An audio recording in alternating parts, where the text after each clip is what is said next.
Welcome to this explainer. Today, we're demystifying the absolute black box of JVM memory performance. We're going to see exactly how your Java code lives, breathes, and gets cleaned up.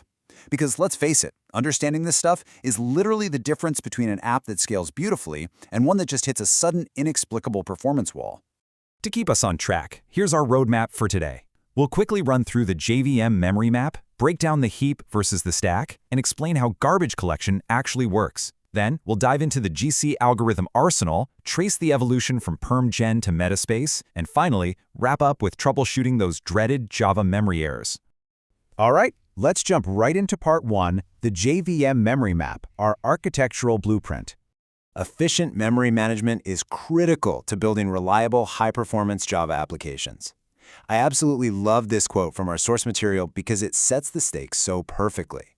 You know, Java might be automatic, but ignoring the engine under the hood, that is a guaranteed recipe for bottlenecks. Mastering this architecture is exactly what takes you from writing code that just runs to code that scales seamlessly under heavy loads. So, the JVM divides its memory into these 5 distinct logical runtime data areas. First up, we've got heap memory for your dynamic objects and stack memory for thread local method execution. Then there's the metaspace for class metadata, the PC register acting as your control flow tracker, and finally, the native method stack for when your app bridges out to C or C++ libraries. Every single piece of data in your application lives somewhere in one of these 5 spaces. Moving right along to part 2, heap versus stack. Think of this as the workshop versus the warehouse. This core difference is just vital to grasp.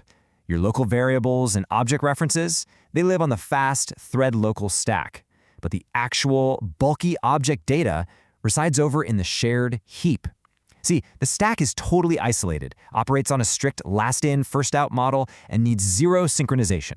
The heap, on the other hand, is kind of like the Wild West. It's shared by all threads, grows dynamically, and absolutely requires a dedicated management system so it doesn't just overflow.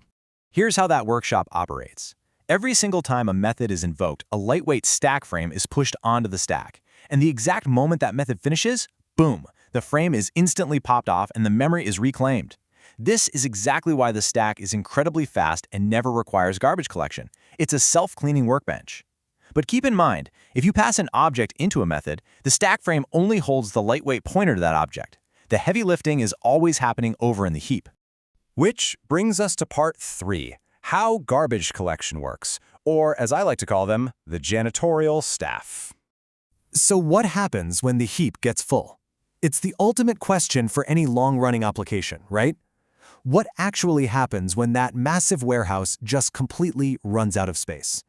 Well, without a way to clean out objects that aren't being used anymore, your application would just crash, period. Enter the universal GC process. Practically all garbage collection algorithms follow this simple 3-step dance: mark, sweep, and compact. First, the JVM pauses to mark, tracing active references to find all the alive objects. Next, it sweeps the heap, reclaiming memory from anything that wasn't marked. And finally, to keep that warehouse nice and organized, it compacts the remaining objects together. This stops fragmentation and ensures we have nice contiguous space for new data. Now, to really optimize this sweeping process, the JVM divides the heap into generations. We have the young generation, which is made up of Eden and 2 survivor spaces, and then the old or tenured generation. When you create a brand new object, it lands right in the Eden space. If it survives a cleanup, it journeys over to a survivor space. And if it just keeps surviving those frequent minor garbage collections, it eventually gets promoted to the old generation, which holds long-lived data and requires much more expensive major GCs. This entire generational layout is based on one brilliant concept, the generational hypothesis. It basically states that most objects are temporary and die young. This is exactly why short-lived objects are cheap to collect, but long-lived objects really cost you performance. Think about it. Most variables are just temporary buffers or local calculations. By concentrating those frequent cleanups only on the young generation, the JVM saves a massive amount of processing power. Okay, moving right along to part 4, the GC algorithm arsenal. It's time to choose your cleanup crew. The JVM gives you a full arsenal of collectors to choose from. For background batch jobs where pause times don't really matter, the parallel GC is your absolute workhorse. But say you're building a high-frequency trading platform where GC pause means angry users and lost money, no way can you use that. You need to look closely at modern marvels like ZGC or Shenandoah. These guys can handle terabytes of data with sub-10 millisecond pause times. It's really all about matching the tool to the specific use case. Let's take a quick detour for Part 5, the evolution from PermGen to Metaspace. This was a massive architectural upgrade. With Java 8, they completely ripped out the rigid, heap-bound PermGen and replaced it with Metaspace.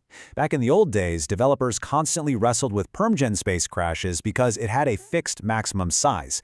Now, Metaspace dynamically utilizes native OS memory to dodge those rigid sizing errors. But, and this is a big but, you have to be careful. If you don't step in and set a max Metaspace size, a severe class loader leak could literally consume all of your machine's physical RAM. Which perfectly tees up our final section, Part 6, Troubleshooting Java Memory Errors. Let's open up the Diagnostic Toolkit. So even with all this automatic garbage collection, memory leaks absolutely still happen if you accidentally keep objects reachable. For instance, if you put an object in a static hash map and never remove it, the garbage collector is going to see it as live data forever. It's essentially hiding garbage in plain sight. Unbounded collections that lack proper eviction logic or unclosed database connections are honestly some of the fastest ways to just slowly suffocate your heap. When things do go wrong, these are those typical Friday afternoon errors you're going to see popping up. A stack overflow error? That means you've recursed way too deeply on your thread's workbench. But a GC overhead limit error? That means your janitor is working overtime but getting absolutely nowhere. That overhead limit error is particularly painful. It literally means your application is spending 98% of its CPU time just trying to clear memory, but recovering less than 2% of space. At that point, your application is practically frozen. Thankfully, to fix these issues, you aren't flying blind. You can fire up Visual VM for live memory tracking, or use Java Flight Recorder to capture metrics with near-zero overhead right in production. You can even use a command line tool like JMap to dump your heap and visually inspect exactly what is hogging all your memory. And for the truly advanced, low-level microarchitectural profiling, you can always reach for tools like DJXBirth. So, here is what I want to leave you with today. Java's memory management is famously automatic. The JVM is a brilliantly engineered machine, but relying on defaults is only fine for prototypes. Without an architect's touch, are you letting your application slowly suffocate? In production, you absolutely must monitor, profile, and tune. Take a hard look at your own applications today. Are you choosing the right cleanup crew? Do you have hidden static leaks? Open up your profiling tools and find out. Thanks for joining this explainer.